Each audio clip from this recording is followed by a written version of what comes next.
ধরুন আপনি সপরিবারে পিকনিকের উদ্দেশ্যে রওনা হয়েছেন। মাঝ রাস্তায় যাওয়ার পর দেখতে পেলেন এক বিশাল জ্যাম, এবং যা কয়েক ঘন্টা বা কয়েক দিনের আগে ছুটবেই না। ঠিক তখন আপনি কি করবেন? অবশ্যই মন খারাপ করে বাসায় ফিরে যাবেন। তবে আজ আমি আপনাদেরকে এমন কিছু ট্রাফিক জ্যামের কথা বলতে চলেছি যা কারো পিকনিক প্ল্যান নয়, বরং অনেকের জীবনটাই ঘোলাটে করে দিয়েছিল। তাহলে দেখে নিন পৃথিবীর ভয়ঙ্কর ও সবচেয়ে বড় কিছু জ্যামগুলোর কাহিনী।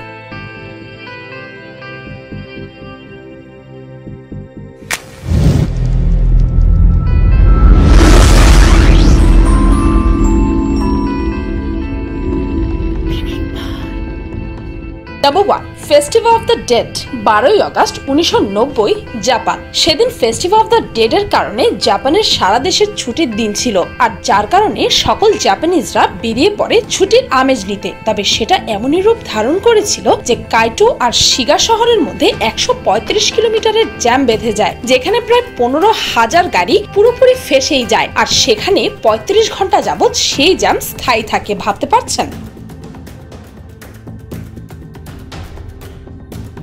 Number 2. সাও পাওলোর 293 কিলোমিটার জ্যাম। 10 June 2009 Brazil. ব্রাজিলের শহর সাও পাওলোতে ওই দিন যে জ্যামটি তৈরি হয়েছিল তা আজও ব্রাজিলের মানুষ ভুলতেই পারেনি। জ্যামটি ছিল প্রায় 293 কিলোমিটার লম্বা, আর এই জ্যামটিকে ব্রাজিলের মানুষ এখনো পর্যন্ত একটা ভয়ানক স্বপ্নের মতো দেখে। এটাই ব্রাজিলের সবথেকে বড় জ্যামের রেকর্ডটি ধরে রেখেছে।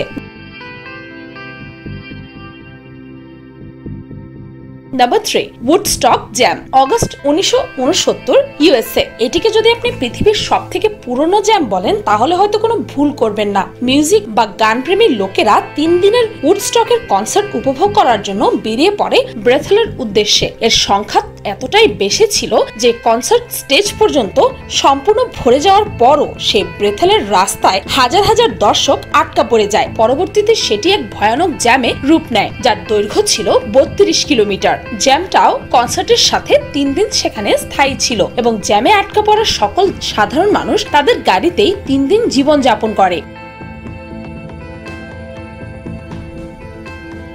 Number 4. বার্লিনের ভয়াবহ জ্যাম। এপ্রিল 1990 উত্তর এবং দক্ষিণ জার্মানি। এই জ্যামটিকে পৃথিবীর সবচেয়ে লম্বা জ্যাম হিসেবে মানা হয়। জার্মানির বার্লিন শহরের দেয়াল ভেঙে ফেলার পর উত্তর ও দক্ষিণ জার্মানির মানুষ বর্ডার ক্রস করার চেষ্টা করে যাতে তারা তাদের পরিবার ও বন্ধুদের সাথে দেখা করতে পারে, আর যার ফলে প্রায় 1,80,00,000 গাড়ি ট্রাফিকে ফেসে যায়। এরপর আর বলার কোনো অপেক্ষা রাখে না যে সেদিন বার্লিন শহরের অবস্থা কি হয়েছিল।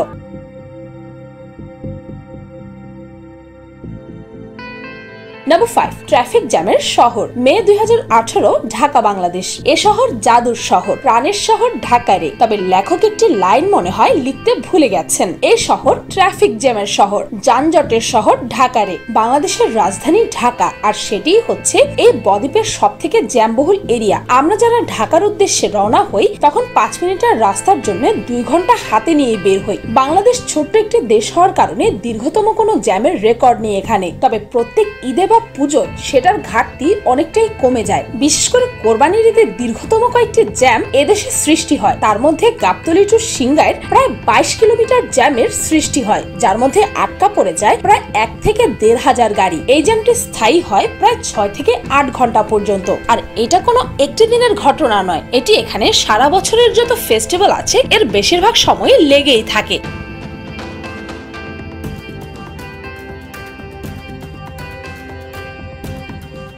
Number 6. 70 বছরের ট্রাফিক জ্যাম। এখন যে জ্যামটির কথা আপনাদেরকে বলতে চলেছি সেটা আদৌ কোনো জ্যাম, ভৌতিক না কোনো যুদ্ধক্ষেত্র তার কোনোই সঠিক প্রমাণ নেই। তবে গাড়িগুলো সেই দ্বিতীয় বিশ্বযুদ্ধের পর থেকে প্রায় 70 বছর যাবৎ এভাবেই পড়ে আছে, যা দেখতে অনেকটা বছরের পর বছর জ্যামে পড়ে থাকা গাড়িগুলোর মতো। গবেষকরা জানায় এই গাড়িগুলো দ্বিতীয় বিশ্বযুদ্ধের বেলজিয়াম ও আমেরিকার সৈনিকদের, যারা গাড়িগুলো এখানে রেখে যায় যাতে যুদ্ধের শেষে তারা এখান থেকে গাড়ি নিয়ে চলে যেতে পারে। তবে যুদ্ধের শেষে আমেরিকান সৈনিকরা গাড়ি ফিরিয়ে নিয়ে যাওয়ার খরচ বহন করতে পারেনি, যার কারণে কারণে তারা সবগুলো গাড়ি এভাবেই ফেলে রেখে চলে যায়। আর তখন থেকে এই জ্যামটা রয়ে গেছে এবং সেটা আজ অবধি স্থায়ী আছে। কেউ জানে না এই জ্যাম আরো কতগুলো 70 বছর এভাবেই কাটাবে।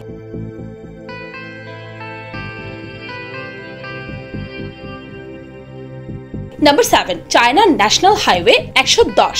18 আগস্ট 2010 চায়না ন্যাশনাল হাইওয়ে 110 নামে পরিচিত এই রাস্তাটি সে সময় 5 দিন যাবত রাস্তার কাজ চলছিল। তখন ভারী সব ট্রাক যাচ্ছিল বেইজিং এর দিকে। রাস্তার কাজের জন্য এই রাস্তাটি অর্ধেক সচল ছিল। তার উপর একাধিক ট্রাক বেইজিং এর দিকে চলে আসে, আর যার ফলে ধীরে ধীরে সৃষ্টি হয় 100 কিলোমিটারের এক মারাত্মক জ্যাম, যা স্থায়ী ছিল প্রায় 9 দিন। এই জ্যামে সকলের অনেক ক্ষয়ক্ষতি হলেও হকারদের কিন্তু বেশ লাভ হয়েছিল, কারণ আটকা পড়া সকল মানুষ জানান যে বেঁচে থাকার জন্য সামান্য পানীয় তাদের অনেক মূল্যে কিনে নিতে হয়েছিল। অনেক সংবাদ মাধ্যম দাবি করেছে যে এই জ্যামটি ইতিহাসের সবচাইতে বড় জ্যাম। আর এই ট্রাফিক জ্যামের বিষয়টা চায়নাতে নতুন কিছু নয়। মারাত্মক এসব জ্যাম থেকে বাঁচতে চায়নাতে একটি নতুন সার্ভিস চালু করা হয়েছে, যেখানে জ্যামে পড়া যে কোনো ব্যক্তি 2 জন মানুষকে একটি কোম্পানি থেকে ভাড়া করে নিতে পারে। একজন মানুষ সেই জ্যামে বসে সেই ব্যক্তির গাড়ি পাহারা দেবে, আরেকজন সেই ব্যক্তিকে তার গন্তব্যে পৌঁছে দেবে। ভাবতে পারছেন?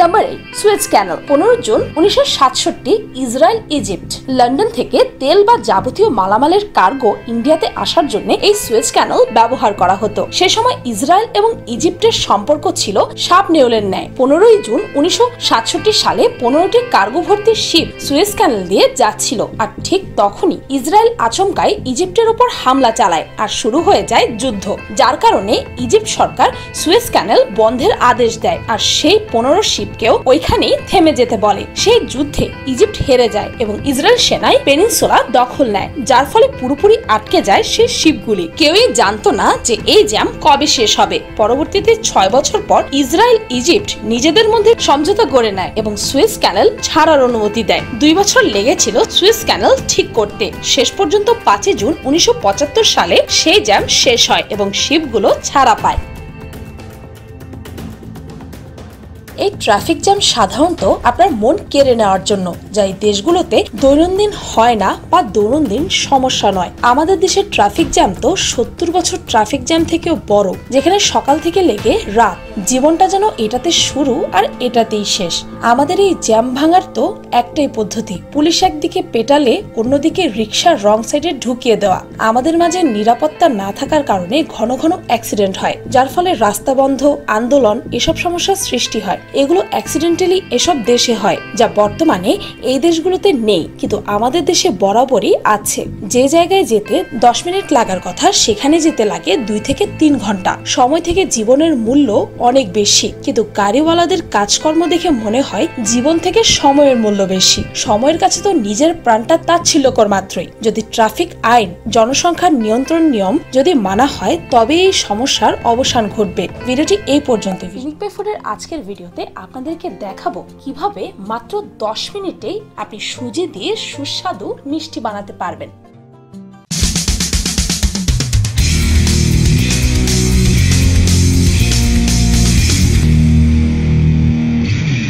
এই হচ্ছে আমার পিনিক পাই চ্যানেলের অফিসিয়াল ফেসবুক পেজ। এখন থেকে এখানে আমি পিনিক পাই রিলেটেড সকল আপডেটস দিতে থাকবো। তাছাড়াও পিনিক পাইয়ের মোস্ট ভিউড ভিডিওস আর এমন কিছু ভিডিও যেগুলো কিনা ইউটিউবে আপলোড করা সম্ভব না, তাও আমি এখানেই আপলোড করব। আর এখন থেকে এই পেজে রেগুলার ভিডিও পোস্ট করা হবে, তাই আপনারা সবাই আপডেটেড থাকতে চাইলে এই পেজটিতে লাইক করে আসতে ভুলবেন না যেন। এই পেজটির লিংক এই ভিডিওর ডেসক্রিপশন ও ফার্স্ট কমেন্টে পেয়ে যাবেন। ভিডিওটি ভালো লাগলে একটি লাইক দিতে ভুলবেন না, আর আমার চ্যানেলটিকে সাবস্ক্রাইব করুন প্রতিদিন এমন সব অদ্ভুত ও মজার সব ভিডিও দেখতে। আজকের মতো এই পর্যন্তই, দেখা হচ্ছে পরের ভিডিওতে।